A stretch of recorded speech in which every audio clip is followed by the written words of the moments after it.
Good evening, I'm Jill Valley. And I'm Dennis Bragg. Montanans tonight are mourning the loss of longtime U.S. Senator John Melcher, who passed away at his home in Missoula at the age of 93. Melcher had a storied career in local, state, and national politics. Melcher represented Montana in Congress for 20 years in the 1970s and 80s, serving first in the House and then later in the U.S. Senate. He was also a veteran, awarded the Purple Heart after he was wounded in World War II. MTN's Jake Cohn takes a look back at his life and legacy.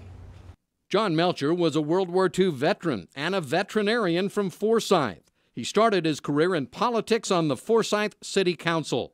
He served as mayor, then state lawmaker, before becoming a congressman representing Montana's Old Eastern District in 1969. 7 years later, Melcher won election to the U.S. Senate, to the seat held by Democrat Mike Mansfield, who was retiring. Melcher spent much of his career focusing on farm and food issues. He knew agriculture better than any U.S. senator. He knew every detail, every nuance of it, and he would fight for it all the time. But also had a reputation as a maverick. He was one of just 3 senators voting against a landmark 1986 tax reform bill, and also was a Democrat who opposed abortion. One of Melcher's final efforts as a senator may have played a role in his undoing.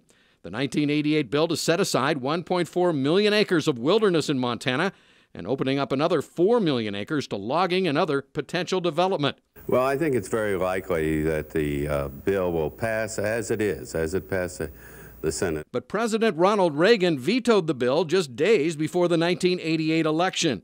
And Melcher's opponent, Republican Conrad Burns, portrayed Melcher as ineffective.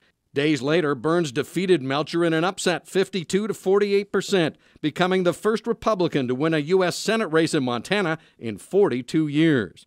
Melcher did attempt a comeback 6 years later, but eventually lost in the Democratic Senate primary. In Billings, I'm Jay Cohn reporting for MTN News. Melcher is survived by his 3 daughters, 2 sons, 10 grandchildren, and 5 great-grandchildren.